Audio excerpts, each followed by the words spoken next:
چنانچہ خود ارشاد باری تعالیٰ ہوتا ہے کہ یہ قرآن تنزیل من رب العالمین، یہ قرآن اللہ کی طرف سے آیا۔ کس کے پاس آیا؟ نزل علی محمد صلی اللہ علیہ وآلہ وسلم۔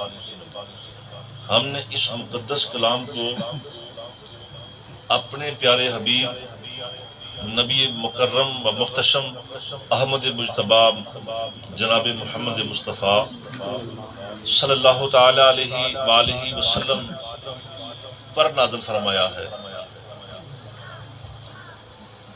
اس کے نزول کا مقصد کیا ہے؟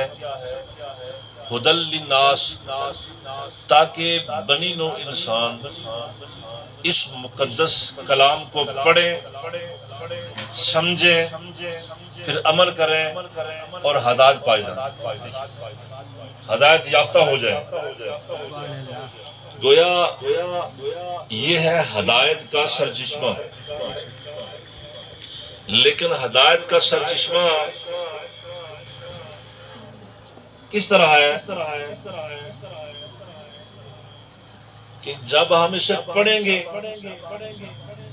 پڑھنے کے بعد جب ہم اسے سمجھیں گے، سمجھنے کے بعد جب ہم اس پر عمل کریں گے، تو پھر ہمارے لیے یہ ہدایت کا سرچشمہ ثابت ہوگا۔ ویسے اس میں کوئی دو رائے نہیں کہ حفظ کرنا بڑا مقام ہے۔ حفظ کر کے بندہ پڑھتا رہے سے، اور اللہ کے محبوب صلی اللہ علیہ وآلہ وسلم نے ساتھ فرمایا، جب کوئی بندہ اس مقدس کلام کی تلاوت کرتا ہے، اگر بغیر وضو کے، اور یاد رکھیے بغیر وضو کے اسے ہاتھ لگانا اللہ نے منع فرما دیا، لا یمسہ الا المطہرون، آپ بغیر وضو کے اسے چھو نہیں سکتے، اسے ہاتھ نہیں لگا سکتے آپ۔ اور پھر بزرگ فرماتے ہیں کہ اس کے اوپر جو غلاف ہوتا ہے نا، غلاف کو تو آپ ہاتھ لگا سکتے ہیں، غلاف کے اندر ایک چولی ہوتی ہے جو قرآن پاک کے بالکل ساتھ ملی ہوئی ہوتی ہے، آپ چولی کو نہیں چھو سکتے بغیر وضو کے۔ یعنی اس کا ادب و احترام اتنا ہے، لا یمسہ الا المطہرون، اس مقدس کلام کو آپ بغیر وضو کے نہیں چھو سکتے، لیکن بغیر وضو کے آپ اس کو زبانی جسے آتا ہو وہ پڑھ سکتا ہے۔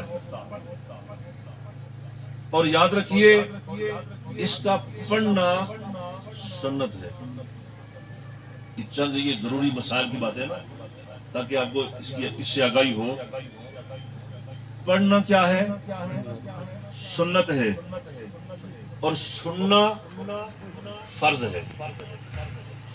اسی لیے بزرگ فرماتے ہیں کہ جس مجلس میں اجتماعی قرآن پاک پڑھا جائے نا، وہاں اونچی آواز سے نہیں پڑھنا چاہیے۔ اونچی آواز سے قرآن پاک، ہماری عبادت ختم پر ہم جب بیٹھتے ہیں تو کئی لوگ ایک ادھر اونچی آواز سے پڑھ رہا ہے، دوسرا ادھر پڑھ رہا ہے۔ پڑھنا کیا سنت ہے؟ 10 آدمی بیٹھے پڑھ رہے ہیں تو وہ سنت ادا کر رہے ہیں، پڑھنا سنت ہے۔ اگر ان میں سے ایک بھی اونچی آواز سے پڑھ رہا ہے تو باقی سب پر سننا فرض ہے۔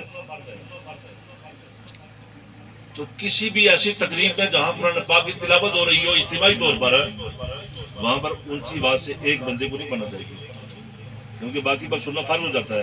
آپ بتائیں فرض کی اہمیت زیادہ ہے یا سنت کی اہمیت زیادہ ہے؟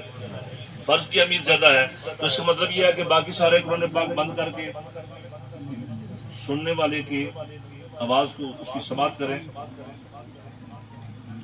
اگر کوئی اس سے یہ دلیل پیش کرے گا جی کہ طلباء بھی تو پڑھتے ہیں اونچی آواز سے، طلباء کا پڑھنا اور ہے۔ طلباء جو ہیں یہ پڑھ رہے ہیں اس کو حفظ کرنے کے لیے، اور یہ جب تک اونچی آواز سے نہ پڑھیں گے تب تک ان کو یاد نہیں ہوگا۔ یہ ایک بڑی علاقے سے ایک بڑا لمبا مسئلہ ہے۔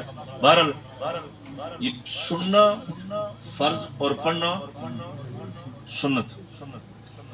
اچھا بے وضو بندہ پڑھ سکتا ہے؟ امام شافعی مالکی فرماتے ہیں کہ اگر کوئی بندہ بے وضو قرآن پاک پڑھے، ویسے نبی کریم صلی اللہ علیہ وسلم کو فرمانے والی شان ہے کہ اگر کوئی بندہ ایک حرف پڑھتا ہے اس کو 10 نیکی ملتی ہے، اور حضور نے یہ بھی فرمایا لا اقولو الف لام میم حرف، میں نہیں کہتا کہ الف لام میم ایک حرف ہے، بلکہ الف ایک حرف ہے، لام ایک حرف ہے، میم ایک حرف ہے، اور آگے کچھ لوگ یہ بھی فرماتے ہیں الف بھی اکیلا ایک لفظ نہیں ہے، الف بھی 3 حرف ملتے ہیں تو پھر ایک حرف بنتا ہے، الف لام اور فا۔ لام بھی اکیلا ایک حرف نہیں ہے، لام اور الف اور میم ملتے ہیں تو پھر لام بنتا ہے۔ میم بھی ایک لفظ نہیں، حرف نہیں ہے، میم یا اور میم ملتے ہیں تو پھر میم بنتا ہے، یعنی ہر حرف 3 حروف کا مجموعہ ہے۔ تو اس طرح ایک حرف پڑھنے سے گویا 30 نیکی ملتی ہے۔ لیکن امام شافعی مالکی فرماتے ہیں کہ اگر کوئی بندہ، یہ مختلف روایات ہیں یعنی فضائل کی ضمن میں، اگر کوئی بندہ بے وضو قرآن پاک کا ایک حرف پڑھے گا تو اس کو 25 نیکی ملتی ہے۔ آپ فرماتے ہیں اگر کوئی بندہ با وضو پڑھے گا تو اس کو 50 نیکی ملیں گی، اور اگر کوئی بندہ نماز کے اندر پڑھے گا تو اس کو ایک حرف پڑھنے پر 100 نیکی ملے گی۔ یہ امام شافعی مالکی اپنی تفسیر میں فرماتے ہیں اس کو 100 نیکی ملے گی۔ ویسے تو ایک بڑی آیت پڑھنے سے نماز ادا ہو جاتی ہے، اور پھر سورہ فاتحہ، اس میں بھی بڑی ایک لمبا مسئلہ ہے کہ سورۃ فاتحہ اور پھر سورۃ فاتحہ کے بعد سورت میں لانا نماز میں، اس کی شرعی صورت کیا ہے؟ زیادہ تر تو ہمیں نماز کے اندر جو واجبات ہیں، فرائض ہیں، مستحبات ہیں، یہ سنن ہیں، ان کے بارے میں علم نہیں ہے کہ نماز کے اندر کون کون سی چیزیں کس کس زمرے میں آتی ہیں۔ لیکن ایک مختصر سی بات کہ ایک بڑی آیت اگر بندہ قرآن پاک کی پڑھ لے نا تو یہ فرض ادا ہو گیا۔